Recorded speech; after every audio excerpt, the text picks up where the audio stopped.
Assalamualaikum warahmatullahi wabarakatuh. Innal hamdalillah nahmaduhu wa nasta'inuhu wa nastaghfiruh wa na'udzu billahi min shururi anfusina wa min sayyiati a'malina. May yahdihillahu fala mudilla lahu wa may yudlil fala hadiya lahu. Asyhadu an la ilaha illallah wahdahu la syarika lahu wa asyhadu anna Muhammadan abduhu wa rasuluh. Allahumma salli ala Muhammad wa ala alihi wa ashabihi wa man tabi'ahum bi ihsan ila yaumiddin. Qala Allah Ta'ala fil Qur'anil Karim, ya ayyuhalladzina amanu taqullaha haqqa tuqatih wa la tamutunna illa wa antum muslimun. Ya ayyuhan nasu taqu rabbakum alladzi khalaqakum min nafsin wahidah wa khalaqa minha zawjaha wa batha minhuma rijalan katsiran wa nisaa'a wattaqullaha alladzi tasaaluna bihi wal arham innallaha kana 'alaikum raqiba. Amma ba'du fa inna asdaqal hadithi kitabullah wa khairul hadi Muhammadin sallallahu alaihi wasallam wa syarrul umuri muhdatsatuha fa inna kulla muhdatsatin bid'ah wa kulla bid'atin dhalalah wa kulla dhalalatin finnar. Ikhwatul muslimin yang semoga dirahmati oleh Allah Subhanahu wa taala, hendaklah kita bersyukur kepada Allah Subhanahu wa taala di setiap harinya karena akibat dari nikmat iman, nikmat Islam, terutama nikmat sehat dan nikmat kesempatan, maka kita harus bersyukur kepada Allah dengan cara bagaimana? Dengan cara memanfaatkan setiap apa yang Allah Subhanahu wa taala berikan nikmat kepada kita. Kata Nabi sallallahu alaihi wasallam, ni'matani maghbunun fihima katsirun minan nas. Ada dua nikmat yang manusia itu sering lalai. Nikmat apa itu? As-siha wal faragh, nikmat kesehatan dan nikmat waktu luang. Ada orang yang diberi nikmat kesehatan, namun dia tidak sempat untuk datang ke masjid, dia tidak sempat untuk baca Quran, dia tidak sempat untuk beribadah kepada Allah. Sebaliknya, ada orang yang diberikan nikmat kesempatan, namun ternyata kondisi dia sakit, kondisi dia tidak bisa berjalan kaki ke masjid, kondisi badan dia lemas.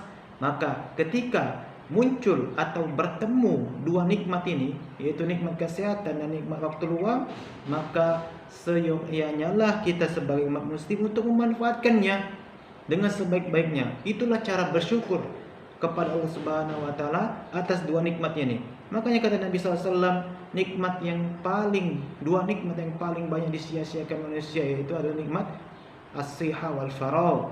Maka ketika bertemu dengan kita dua nikmat ini, maka manfaatkanlah sebaik-baiknya. Kemudian pada hari ini saya akan membahas tentang keutamaan menuntut ilmu. Seperti yang kita ketahui bahwasannya menuntut ilmu adalah wajib bagi setiap muslim.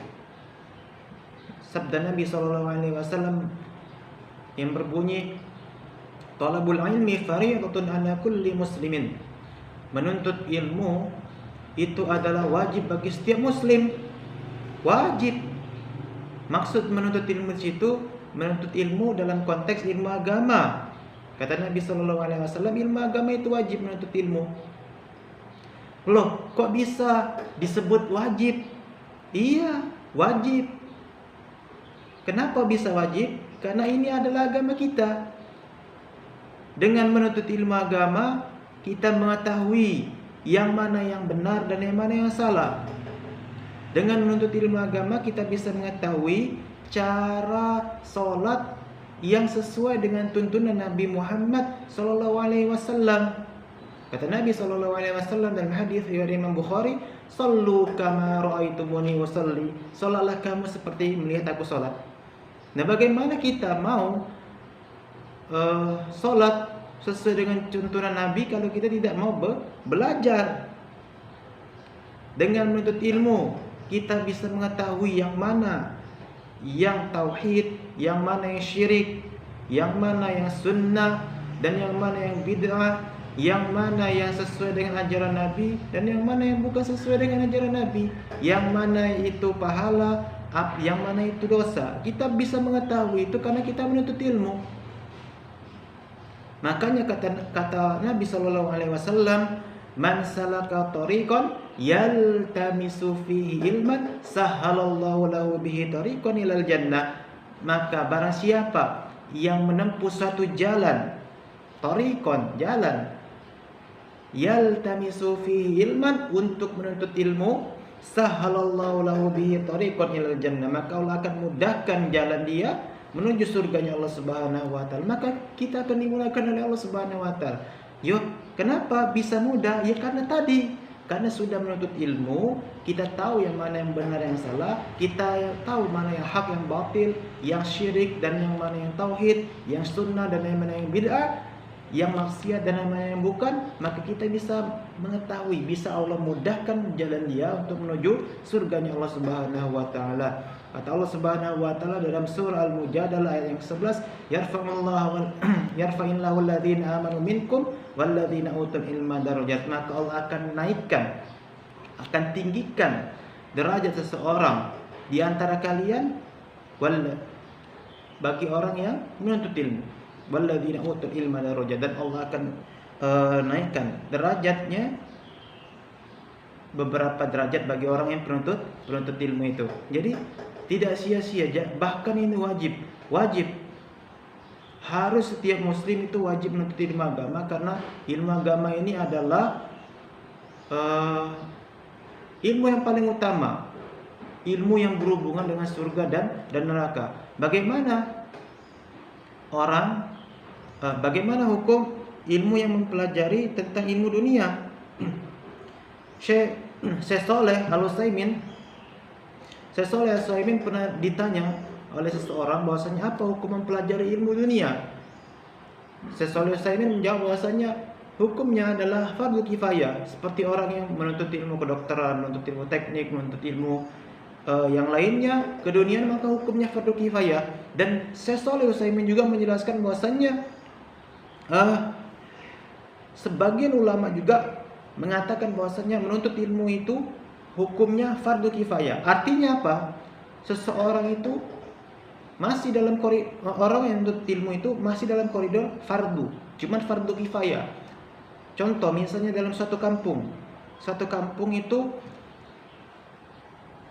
harus mempunyai dokter. Karena kalau tidak mempunyai orang yang tidak mempunyai belajar ilmu kedokteran, bagaimana nanti kalau ada orang yang sakit dalam kampung itu? Jadi untuk kemaslahatan umat. Jadi hukum ilmu mempelajari ilmu dunia itu untuk kemaslahatan umat dan hukumnya fardu kifayah. Jadi suatu kampung harus minimal punya orang yang setidaknya satu orang yang menguasai ilmu dunia. Misalnya ilmu kedokteran, memang dibutuhkan ilmu kedokteran pada kampung, pada suatu kampung atau suatu desa atau suatu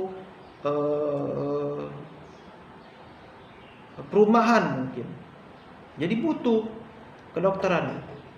Karena nanti kalau sakit siapa yang mengobatinya? Kan gitu. Dan juga ilmu matematika. Jadi seseorang itu harus paling tidak satu orang itu mempelajari ilmu matematika. Dengan belajar ilmu matematika, orang tersebut bisa mengajarkannya kepada orang lain. Dengan ilmu matematika, kita tidak mungkin lepas dari ilmu matematika seperti pertambahan, perkurangan, pengurangan, pembagian dan perkalian, kita tidak mungkin lepas dari hal itu.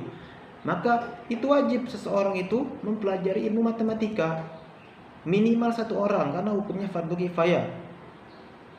Nah, jadi sangat diperlukan ilmu dunia itu, namun hukumnya bukan fardu ain tapi fardu kifayah. Begitu juga teknik, tergantung di mana dia dibutuhkannya. Ketika suatu kampung itu membutuhkan dokter, maka wajib satu orang itu harus menuntut ilmu kedokteran. Ketika di suatu kampung itu dibutuhkan matematika, maka wajib seseorang itu harus mempelajari matematika, satu orang minimal. Ketika dibutuhkan misalnya tentang yang lain, misalnya ilmu obat-obatan, farmasi. Nah, itu juga dibutuhkan ilmu obat-obatan. Dokter hanya memeriksa pasien, dan obatnya yang buat bukan dokter, yaitu orang yang farmasi, di jurusan farmasi. Maka dibutuhkan farmasi itu, jurusan farmasi. Jadi hukumnya adalah fardu kifayah. Demikianlah penjelasan singkat dari saya. Semoga bermanfaat. Itulah manfaat dari keutamaan menuntut ilmu, dan sama-sama akan mendapatkan pahalanya di sisi Allah Subhanahu wa taala, dan akan mendapatkan ganjaran yang sesuai dengan balasan yang Allah akan berikan nanti. Demikianlah ceramah singkat dari saya. Semoga bermanfaat bagi diri saya sendiri maupun bagi orang lain. Mari kita tutup majelis kita ini dengan membaca doa kafaratul majelis. Subhanakallahumma wa bihamdika asyhadu an la ilaha illa anta astaghfiruka wa atubu ilaik. Assalamualaikum warahmatullahi wabarakatuh.